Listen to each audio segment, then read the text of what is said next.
fresh mangoes from which we dry them, and we also buy from farmers from the local community that's promoting their livelihoods, and that's preventing much losses to the middlemen and also the exploitation by the brokers. If you could just tell us, this conference is the biggest investment conference in Africa.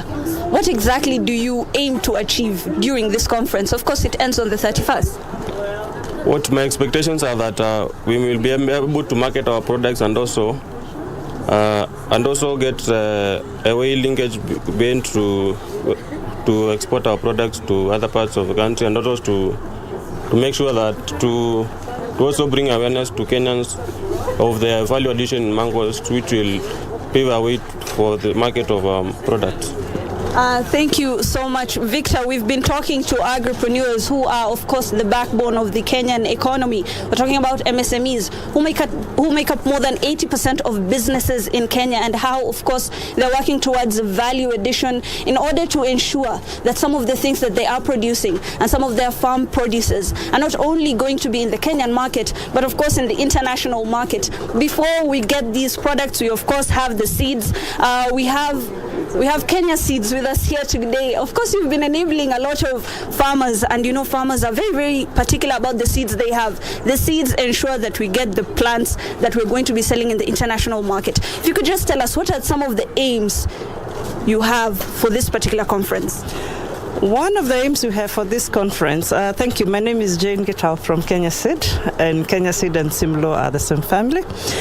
And one of the aims that we have for this conference is to ensure that we get to know a lot of people who are in the food business, and for them to know that we offer certified quality seed. And by certified, we mean it has been tried, tested scientifically, and it produces maximum yield. We are already supplying a huge chunk of the Kenyan market, and we are thrilled that the government can count on us to provide food security in this country, and Kenyans can count on us because they know that our history is a history of providing good quality seed. So we want to know also, what are the new technologies in the seed industry? Who are the new players coming on into the market?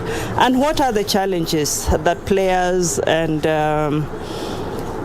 people interested in food, which includes every one of us because we eat, what are the challenges that we're encountering, so that we can work on that and produce seed that continues to meet the growing demands of the eating industry. You've spoken about biotechnology, and that's such a hot topic in Kenya at the moment as a seed manufacturer and of course distributor. If you could just tell us, what is your take on GMO? I would want to say we are discussing GMO currently. We have not implemented it in our products yet because, as you know, it has not been legalized in Kenya. So for the past 10 years, it has remained an academic topic. And we are listening. We're listening to Kenyans. We're listening to the government. We're listening to aspirations of who we are and where we want to be.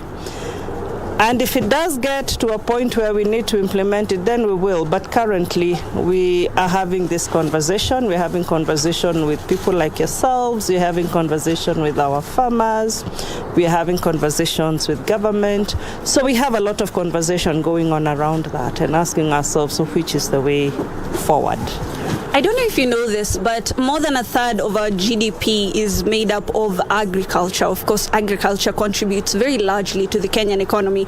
And maybe, Victor, you would know that some of these seeds are the seeds that are used to ensure that this is achieved. If you could just tell us, what are some of the ways that Kenyans can improve their practices, their farming practices, to ensure we can boost up that number? Number one, we need to have faith in ourselves and to have faith in the soils that we have, but also in the other technology that is used to improve the soil. For example, we don't do a lot of fixation of the soil. We get used to one type of fertilizer, but we forget that every fertilizer brings in something unique, but also that the soils get tired. So it is important that we learn not to use one type of fertilizer too much. because it turns the soils very acidic, and a lot of soils are acidic in Kenya today. So we need to use a bit of this and a bit of the other, and I think that is the one lesson that Kenyans need to have. The second thing I would say, we have a lot of organic waste.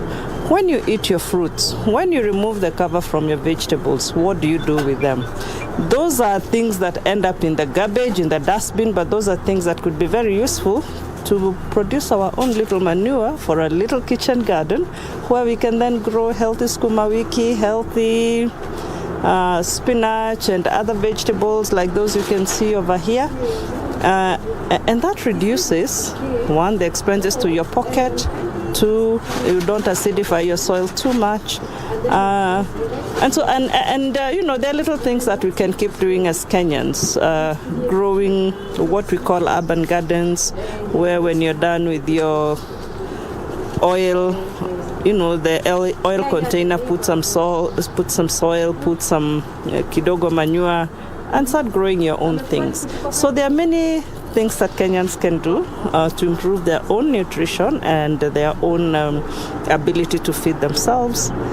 And then wait for the big things out there, like unga. We all can't grow the maize and then take it to the factory to Siaga, but we can do little things around our little spaces at home. It's very interesting, your concept of buy Kenya, build Kenya, which could, of course, grow the Kenyan economy. If you could just tell us, maybe, we have all of this produce that you have been showing here. And of course, food scarcity is a very major problem, considering Kenya is 80% arid and semi-arid. What are some of the practices they can take up in the drier areas to ensure that we increase our production? For one, in the drier areas, I would say really getting the organic thing going would be something very interesting at household level. Of course, there are things that we can do nationally as a government, but when we start doing little things at the family level, I think that is one way of dealing with it. Cabbages, for example, sukuma wiki takes 3 months to grow. You don't need huge chunks of land for that. You can grow it in a tin. So those are some of the things that we can begin to do. Those of us who have a little bit of knowledge, how can we help our brothers and our sisters living in the drier areas? And the drier areas of this country are very, very, very many. If you are to look at Kenya, probably only 20% is arid. But we all eat. So the little things that we can begin to grow, those things that we call urban gardens, I think, in my opinion, could actually do very well in the drier areas.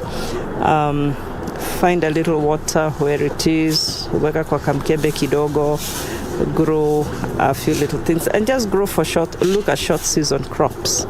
And short season, again, I'm talking about really in terms of vegetables, but as an enterprise, we also have short season maize crops, for example. When you look over here, some of them, especially the ones we call the DHs and the PHs, which have this red color, as you can see. These are areas, this is maize that can be grown in, or is made for the dry lands.